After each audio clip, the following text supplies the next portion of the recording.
కి స్తోత్రం. నేటి దినాన మన అరుణోదయపు దేవుని వాగ్దానము యోబు గ్రంథము 42 అధ్యాయము 10వ వచనము.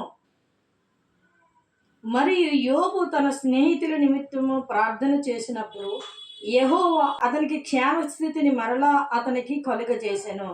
మరియు యోబు కలిగిన దానికంటే రెండొంతులు అధికముగా యెహోవా అతనికి దయచేసెను. హల్లెలూయా. ప్రియమైన దేవుని బిడ్డ, ఇక్కడ దేవుడిస్తున్న వాగ్దానం ఎంత గొప్ప వాగ్దానం. యోబు మనందరికీ తెలిసిన వాక్యమే. అతడు అనేకమైన శ్రమలు పడిన తరువాత అతడు తిరిగి మరలా ఎవరి కొరకు, తను హింసించే వారి కొరకు, తను దూషించే వరకు, మాటలతో అతన్ని గాయపరిచిన వారి కొరకు దేవుని దగ్గర వారి క్షేమ నిమిత్తం ప్రార్థన చేసినప్పుడు దేవుడు అతని ప్రార్థన అంగీకరించి అతని స్థితిని మరలా అతనికి దయచేశారు. అంటే అతని ఆరోగ్యాన్ని మరలా అతనికి ఇచ్చారు. ఇవ్వటమే కాకుండా పూర్వం కలిగిన దానికంటే రెండొంతులుగా అతనికి ఆశీర్వాదాన్ని మరి దయచేశారు. ఈ దినాన ఈ వాగ్దానం దేవుడు నీకు దయచేస్తూ ఉన్నారు.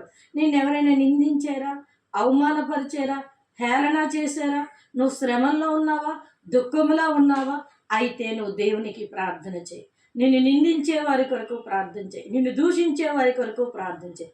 దేవుడు నీ ప్రార్థన అంగీకరిస్తాడు. నువ్వు శ్రమల్లో ఉంటే ఆ శ్రమల నుంచి దేవుడు నిన్ను విడిపించి నీ క్షేమస్థితి పూర్వం నీకు ఏ విధంగా ఉండేదో అలాంటి క్షేమస్థితిని ఆయన దయచేసి, అంతేకాకుండా ఆయన నిన్ను ఆర్థికంగా కూడా ఆశీర్వదిస్తారు. మొదట ఉన్న దానికన్నా ఇప్పుడు ఎక్కువగా ఆయన ఆశీర్వదిస్తారు. ఎందుకంటే ఆయన వాగ్దానము మనకి తెలియచేస్తూ ఉంది. ఇవి నా మాటలు కాదు, ఇవి దేవుని వాగ్దానము. కనుక దేవుని వాగ్దానం మీద నువ్వు నమ్మకం ఉంచి అరుణోదయాన్ని లేచిన వెంటనే ప్రార్థన చేసుకుని ఈ వాగ్దానాన్ని పట్టుకొని, నిజమే ప్రభువా, నన్ను నిందించే వారి కొరకు ప్రార్థిస్తున్నాను, నన్ను అవమానపరిచే వారి కొరకు ప్రార్థిస్తున్నాను, నా సమస్యను పెట్టి ప్రార్థిస్తున్నాను ప్రభువా, నువ్వు ప్రార్థన చెయ్యి. దేవుడు యోబుకి ఏ విధంగా రెండొంతులుగా ఆయన ఆశీర్వదించారో నీకు కూడా ఆశీర్వదించి నీ ప్రార్థనను ఆయన అంగీకరించి నీకు క్షేమస్థితిని ఆరోగ్యపరంగా ఆయన దయచేసి నేను అనేకులకి ఆశీర్వాదకరంగా నిలబెడతారు.